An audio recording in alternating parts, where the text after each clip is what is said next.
Hello guys, isang magandang gabi sa ating lahat. Meron lang ako sasabihin sa inyo guys.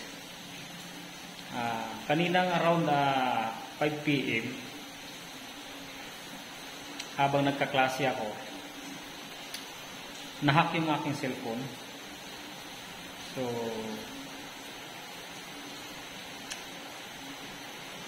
ang hacker napakatindi. Magaling yung hacker. Nahirapan ako kung paano ako ma-recover dahil yung naka-open sa aking account is limang cellphone, mga iPhone pa. Buti na lang gising ako nung nahack niya at ang ginawa ng hacker is pinang-chat niya lahat ng mayroon akong transaction o conversation doon sa aking messenger. Kaya yung iba nag-reply, yung iba naman nagalit, yung iba naman ay hindi nag-reply. Kasi yung unang-unang punto ng hacker is maghihingi siya ng pera, isisend lang through GCash. May nadali, may nakapagbigay at naniwala na ako yun. Buti na lang, gising ako dahil kung tulog, siguro marami siyang mabibiktima. Awa ng Diyos, kahit pa paano, na-recover ko naman, halos 3 oras niya na-open yung aking account. Pero, yun nga, na-recover ko. Hindi basta-basta guys yung pakiramdam ng kapag kamahack yung account mo dahil halos lahat ng transaction mo is nasa internet o nasa account mo. Kaya ingat, mag-ingat tayo.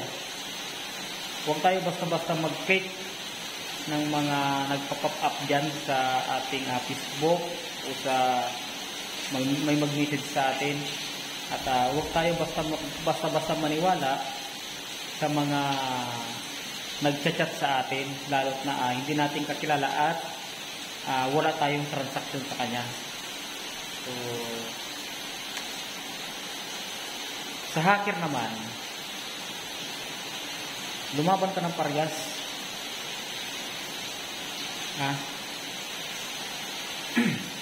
Hindi mo alam yung mga nabibiktima mo. Lumalaban ng patas yan. At ikaw, nabubuhay ka sa pang-i-scam.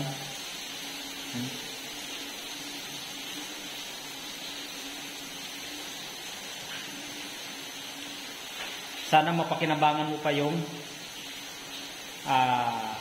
number mo at ma-withdraw mo yung mga nakuha mong pera na hindi mo napagpaguran dahil may kalalagyan na yung cellphone number mo.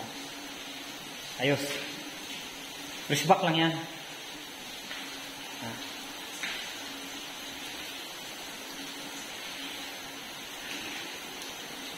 Sa mga na-chat naman, humingi ako ng pasensya, Sir, Madam. Hindi ako yun yung nag-chat sa inyo. At naisa-isa ko na rin kayo. So, napagod ako dahil ang dami nyo eh. Ang dami kasi talagang na-chat nila. Biruin mo 5 sila. 5. Habang nagpapalit ako ng password, every time napalitan ko ng password, na-open ko, pero seconds lang, pinapalitan din agad nila ng password. Sindikato ito eh, dahil mayroong nakapokus sa akin na magpalit ng password at nagpa-pop up doon sa notification ng aking Facebook na nare-reset. Seconds lang. Ang gagaling eh, nakapokus talaga sa akin yung 1 on. Tapos yung 4 siguro, nandun nakapokus sa mga nagchat-chat, naghahanap buhay doon. Matindi. Kaya ingat-ingat tayo mga kababayan, mga ka-AG Magbi, kristal na dagat. Ingat-ingat tayo. So, awa ng Diyos, nabawi naman. So, yun lang at maraming salamat sa pag-intindi sa mga nabiktima. So, gawa natin ang paraan kung paano maibalik yung mga nabiktima. So, hindi ko masasabing hindi ko responsibilidad yan dahil account ko nga. So, gagawa natin ng paraan kung hanggat kaya ko. Ingat tayo, ingat. Thank you. Ito nga pala guys yung mga location ng nag-open ng aking FB account. Yan. Nandito ako sa Zambales, tapos yung nag-open, napakalayo. Oh. At ito naman guys yung mga nabiktima. Ito. Kunti lang yung kinuha ko dahil masyado nang mahaba yung video. So, yung mga initial lang yung na screenshot yung kinuha ko guys.